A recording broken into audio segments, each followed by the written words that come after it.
The Selfish Path to Romance. Download Chapter 1 for free at drkenner.com and at amazon.com. Now, what if you're a family man? I mean, you're supposed to be a family man. You've got a wife and 2 lovely kids, and yet you dread the weekends because the weekends are family time and you are totally, totally bored. This is what the situation of the following listener, Frank. Dear Dr. Kenner, I'm a listener in the United Kingdom via the web, and I love your show. I'm a professional writer and have authored 10 nonfiction books. I love my work. I work from home, and I tend to spend 10 hours a day at my desk, Monday through Friday. Okay, nothing wrong so far. You can be passionate about your work. I am. I probably spend 10 hours at my desk. I am married. Okay, now this puts a little glitch in it because you need some time for your wife, for you and your wife, if your marriage is still a value to you. And I have 2 young children. 10 hours a day at work, and you've got 2 darling children. And the 6-year-old has Down's syndrome. And my heart goes out to you. I've worked with people who've had Down syndrome. Very, very sad.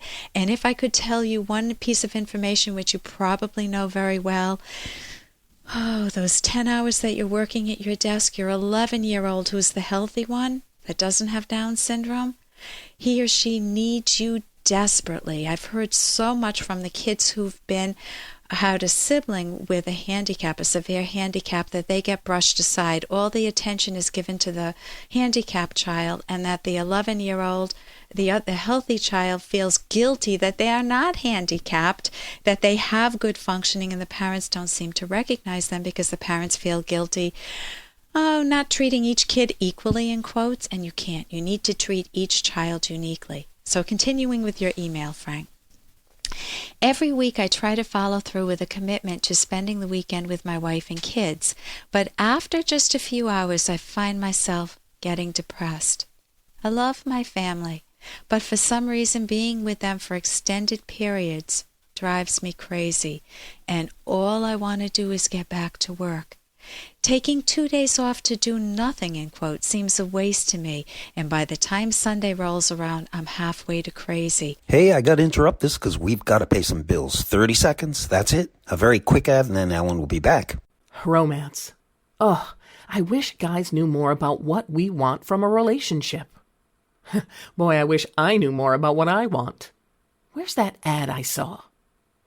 Here it is. The Selfish Path to Romance. A serious romance guidebook. Download Chapter 1 for free at selfishromance.com and buy it at amazon.com. The Selfish Path to Romance. That is interesting. Taking 2 days off to do nothing, in quotes, seems a waste to me, and by the time Sunday rolls around, I'm halfway to crazy, often resorting to a few glasses of wine or scotch in the evening to dull the boredom. And I think you know, Frank, that alcohol isn't the cure. You don't need me to tell you that. So when Monday arrives, everything brightens up. Even a bad day at work seems better than a weekend playing the Family Guy. I used to smoke cigarettes, and the problem wasn't as bad then. But now the smoke screen has gone. I can't stand the agony. My question is, am I a workaholic? Frank, that won't answer anything. We'll talk about this in a second. Do I need therapy? The answer is absolutely yes. Give yourself some good therapy, good cognitive therapy, if you can find a good cognitive therapist in the United Kingdom. Or do I simply need to restructure my weekend to include working time so that I don't get depressed? My work is also my hobby, and my weekends therefore seem too long.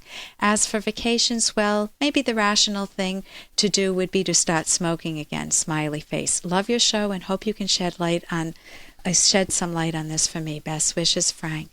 Frank, you want to value your life, and if you have not made your kids and your wife into a value, you're not milking what you could get out of their relationships. If you've just let that aspect of your life by default fade into the background, granted you have a Down syndrome kid, so that can be very hard, but if you and your wife and your 11-year-old could even take a vacation together, if you and your wife could take a vacation together, much better than the cigarette smoking and the alcohol and the just giving up on yourself.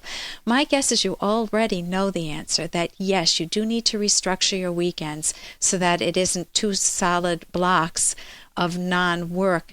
But you also need to restructure your weeks if you work at home to spend a little more time with your 11-year-old, to find out where your wife's coming from, maybe some couples therapy to find out, or even family therapy with all of the kids, but with your wife privately, to find out how does she feel about this. If she's got the full-time care of the kids, that's really hard. If you've got a nanny, that's different.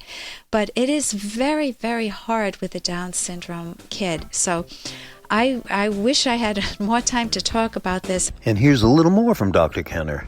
I might be the only person on the face of the earth that knows you're the greatest woman on earth. And how you say what you mean, and how you almost always mean something that's all about being straight and good.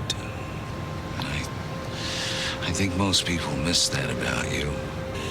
And the fact that I get it makes me feel good about me.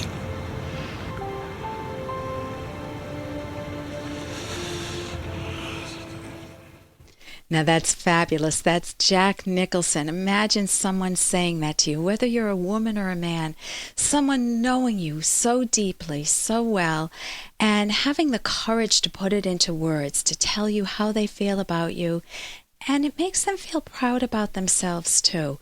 So if you're with someone you love, you want to make sure that you give them that visibility, that you tell them in words what you recognize as good in them, and that should make you feel good about you, too. For more Dr. Kenner podcast, go to drkenner.com and please listen to this ad. Here's an excerpt from The Selfish Path to Romance, the Serious Romance Guidebook by clinical psychologist Dr. Ellen Kenner. Active listening and assertive speaking are skills that are indispensable for good communication, for self-respect, and for a loving relationship. You'll want these skills in all aspects of your life with your partner, including your sexual relationship. Communicating well lets you and your partner know what's important to the other, while avoiding misunderstandings and allowing your lives together to run smoothly. Communicating well helps you learn each other's vulnerable areas so that you don't unintentionally hurt one another. It also helps you make plans for your future together, vacations, career plans, buying and maintaining a house, having children, or not. You can download Chapter 1 for free by going to drkenner.com, and you can buy The Selfish Path to Romance at amazon.com.